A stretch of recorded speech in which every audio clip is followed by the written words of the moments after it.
ഈ അടുത്ത് എൻ്റെ ഫ്രണ്ട് സർക്കിളിൽ ഉണ്ടായ ഒരു ഗേൾസ് ടോക്കിന്റെ ഇടയിൽ ഉണ്ടായ ഒരു കാര്യമാണ്. ഇതിപ്പം നടക്കുന്ന ഒരു കോമൺ ആവുന്നതിന്റെ റീസൺ എന്താണെന്ന് ഞാൻ പറയുന്നത്. അതായത് ഒരു കുട്ടി വന്നിട്ട് പറയാണ്, ഒരാൾക്ക് എന്നെ ഇഷ്ടമാണ്, എനിക്ക് അയാളെ ഇഷ്ടമാണ്, പക്ഷെ പ്രശ്നം എന്താണെന്ന് വെച്ചാൽ ആൾക്ക് നാട്ടിലൊരു ഗേൾ ഫ്രണ്ട് ഉണ്ട്. ഞാൻ ഭയങ്കര കൺഫ്യൂസ്ഡ് ആണ് എന്താ ചെയ്യേണ്ടതെന്നുള്ളതിൽ.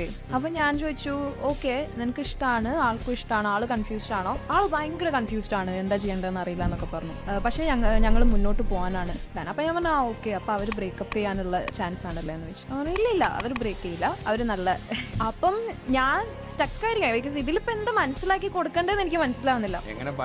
എന്താ ഇതിൽ പറയാ, ആളെന്നെല്ലാം പറയുന്നുണ്ട്. അപ്പൊ ഒരു നമ്മുടെ സെയിം പ്രായമുള്ള പെൺകുട്ടി അവിടെ നിന്ന് പറയാണ്, ആൾക്കൊരു ഗേൾ ഫ്രണ്ട് ഉള്ളത് നിന്റെ തെറ്റല്ല, you go for your shot, it's not your fault എന്ന്. അങ്ങനെ പറയുന്ന ഫ്രണ്ട്സ് ഉള്ളിടത്തോളം കാലം നമ്മള്, കാരണം എന്താ വെച്ചാൽ ചിലപ്പോൾ ആ കുട്ടിക്ക് ഈ പറയുന്ന ചെറുക്കനോട് എന്തെങ്കിലും ഒരു ഇഷ്ടം ഉണ്ടാവും, പക്ഷെ കോൺഷ്യസ്ലി ആൾക്ക് അറിയാം ഇതൊരു തെറ്റാണ് എന്ന് ആൾക്ക് അറിയാം. അപ്പൊ ഒരു പുഷിന് വേണ്ടിയിട്ടായിരിക്കും, അത് പാടില്ല എന്ന് എന്തെങ്കിലും ഒരു പുഷ് അല്ലെങ്കിൽ ഒരു സർട്ടിഫിക്കേഷൻ കിട്ടാൻ വേണ്ടിയിട്ടായിരിക്കും ചോദിക്കുന്നത്. അപ്പൊ ഇങ്ങനത്തെ ഒരു പോസിറ്റീവ് പുഷ് കിട്ടിക്കഴിഞ്ഞാൽ അവര് ഭയങ്കര ഫ്രീഡത്തോടു കൂടി അതിൽ പോകും. അത് കംപ്ലീറ്റ്ലി വേറൊരാളുടെ ഒപ്പീനിയനിലായിരിക്കരുത്, എങ്കിൽ കൂടി ഇങ്ങനത്തെ ഇൻഫ്ലുവൻസ് അപ്പം ഇത് ഭയങ്കര കോമൺ ആണ്. നമ്മൾ ശരിക്കും മാക്സിമം നമ്മുടെ ഫ്രണ്ട് സർക്കിൾ പോസിറ്റീവായിട്ടും നീറ്റായിട്ടും മുന്നോട്ട് കൊണ്ടുപോകാന്നുള്ളത് മാത്രമേ നമുക്ക് ചെയ്യാൻ പറ്റുള്ളൂ. അല്ലാണ്ട്